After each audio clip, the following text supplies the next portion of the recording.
तर आज आपण शिकतो ॲक्सेलरेशन. सगळ्यांना गाडी बघितली पण असेल, गाडीवर बसले पण असेल आणि गाडी चालवली पण असेल. तर गाडी चालवताना आपल्या हातात एक ॲक्सेलरेटर असते, नाव माहीत आहे का? हे असते ॲक्सेलरेटर. जेव्हा आपण ॲक्सेलरेटर फिरवतो तर गाडी काय होते, एक तर स्पीड वाढते किंवा स्पीड कमी होते. म्हणजे ॲक्सेलरेट करतो म्हणतो आपण त्याला. जर तुम्ही फोर व्हीलर चालवली असेल तर पायामध्ये असते ॲक्सेलरेटर. ॲक्सेलरेशन म्हणजे काय होते, जेव्हा आपली स्पीड वाढते किंवा कमी होते. जर तुम्ही ॲक्सेलरेटर असं घुमवलं खाली मागच्या साईडला तर गाडी काय होते, फास्ट पळते. म्हणजे गाडीची काय होणार, स्पीड वाढणार. गाडीची काय झाली, स्पीड अप झाली, स्पीड वाढली. ठीक आहे. तेच जर तुम्ही उलट्या साईडनं घुमवलं ॲक्सेलरेटर तर काय होणार, स्पीड कमी होईल. तर स्पीड काय होणार, इथे कमी होणार, तर स्लो डाऊन होईल.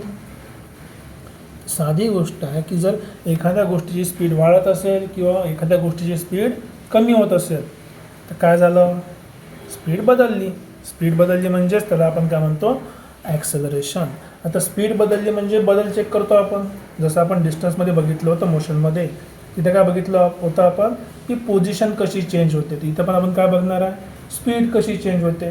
पण लिनियर मोशनमध्ये आपण स्पीडच्या ठिकाणी काय वापरतो, वेलॉसिटी. म्हणजे ॲक्सेलरेशन आपलं काय झालं, वेलॉसिटीचा बदल. कशामध्ये मोजायचा, सारख्या time इंटरवलमध्ये.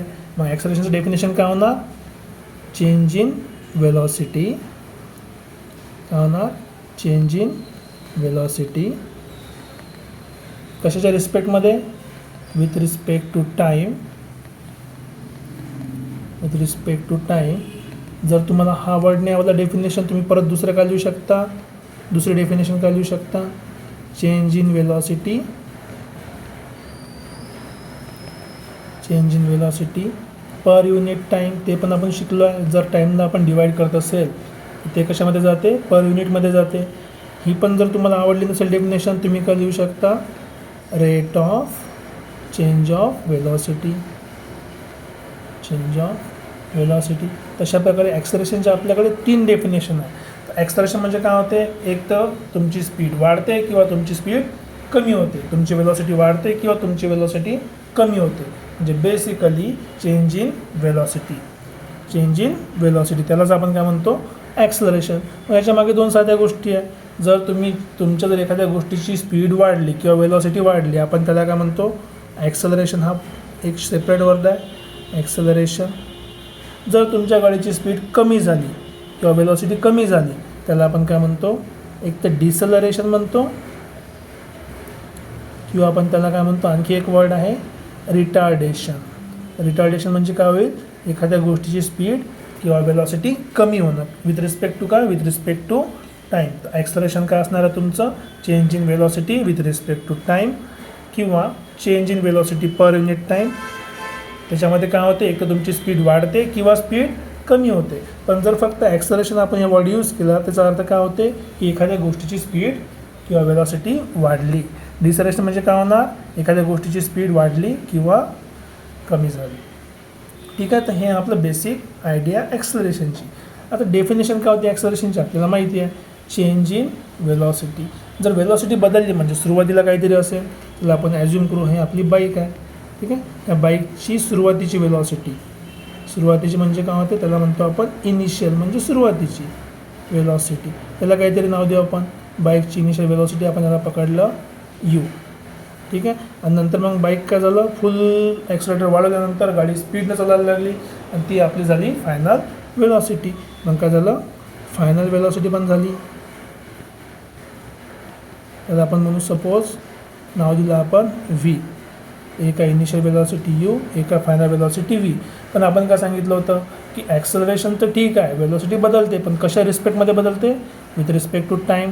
With respect to time, रेटचा अर्थ पण with respect to time normally होतो. So with respect to time म्हणजे टाईम पण पाहायला लागेल आपल्याला, in time interval. Time interval किती, टी टाईम इंटरवलमध्ये तुमची वेलॉसिटी काय झाली, बदलली. म्हणून देअरफॉर ॲक्सेलरेशन म्हणजे स्मॉल ए, याची व्हॅल्यू किती राहणार, चेंज इन वेलॉसिटी. जसं तुमचे 10 रुपयाचे 50 रुपये झाले, तर 10 रुपयाचे जर 50 रुपये झाले असेल तर कितीचा बदल झाला, 40 रुपयाचा. कसं काढलं तुम्ही बघा, तुमच्याकडे आधी किती होते, 10 रुपये होते, नंतर किती झाले, 50 रुपये झाले. कितीचा बदल झाला, तुम्ही काय करता, 50 वजा 10 करता, कितीचा बदल आला, ₹40 बदल आला. इथे पण तेच करायचं. सुरुवातीला आधी यू होतं, नंतर व्ही झालं, तर बदल कितीचा आला? V minus U. तर बदल कितीचा आला? V minus U.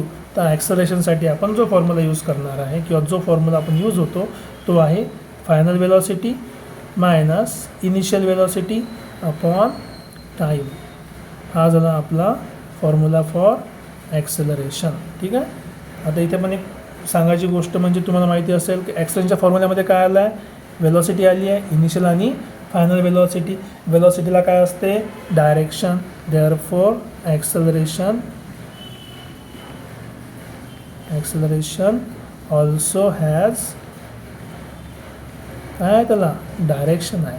आणि ज्या गोष्टीला डायरेक्शन असते आपण त्याला काय म्हणतो? त्याला म्हणतो आपण वेक्टर. आता लक्षात असू द्या फक्त, वेक्टरचं आपण शिकायचं तर नाही आहे, पण माहीत असलं चांगलं आहे. तर आपण शिकलो ॲक्सेलरेशन. काय असते ॲक्सेलरेशन? ॲक्सेलरेशन आपलं असते rate of change of velocity, की एखाद्या गोष्टीची किंवा एखाद्या ऑब्जेक्टची वेलॉसिटी कशी बदलते, आपण त्याला काय म्हणतो? ॲक्सेलरेशन म्हणतो. आणि ॲक्सेलरेशनमध्ये काय होते? एक तर गाडीची स्पीड वाढते किंवा गाडीची स्पीड कमी होते. जर गाडीची वेलॉसिटी वाढली किंवा स्पीड वाढली आपण त्याला म्हणतो गाडी ॲक्सेलरेट झाली. जर गाडीची स्पीड कमी झाली किंवा वेलॉसिटी कमी झाली आपण त्याला काय म्हणतो? डिसेलरेशन किंवा रिटार्डेशन. ठीक आहे. मग फॉर्म्युला काय भेटला आपल्याला बघा. इनिशियल वेलॉसिटी आपण यू पकडली, फायनल वेलॉसिटी व्ही पकडली, आणि हे सगळं किती वेळात चेंज झालं आहे? टी इंटरवलमध्ये, इन टाईम टी इंटरवल. ठीक आहे. असं नाही सांगायचं का 2 दिवसा पहिले काहीतरी झालं होतं, त्याच्याशी आपल्याला काही घेणं देणं नाही.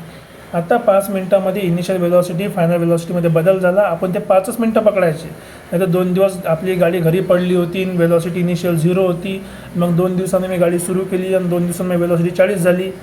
ते आपल्या कामाचं नाही, कारण की गाडी सुरुवात कुठून केली आणि गाडी पोचली कुठपर्यंत, त्या इनिशियल आणि फायनल वेलॉसिटीच्या मध्ये जो टाईम इंटरवल आहे आपण त्याने डिवाईड करतो. हे झालं आपला फॉर्म्युला ऑफ ॲक्सेलरेशन. आता युनिट काढणं एकदम सोपं आहे, ते आपण बघितलं होतं. वरती काय वेलॉसिटी, वेलॉसिटीचा युनिट काय असते? एक तर मीटर पर सेकंड असते किंवा किलोमीटर पर आवर असते. त्याला कशाने टाईम डिवाईड केला आपण? त्याला आपण टाईमने डिवाईड केला. आणि टाईमचं युनिट काय आहे?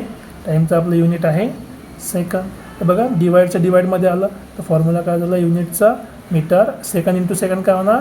Second square. ते जर समजा किलोमीटरमध्ये लिहायचं असेल तर डिस्टन्स तर किलोमीटरमध्ये आहे, खाली तर सेकंडचा स्क्वेअर आहे. तर टाईम कशामध्ये येणार? Hour square, kilometre per hour square. फक्त उदाहरणार्थ. किंवा तुम्ही सेंटीमीटर पर सेकंड स्क्वेअर पण करू शकता. तर ओळखणे एकदम सोपं आहे.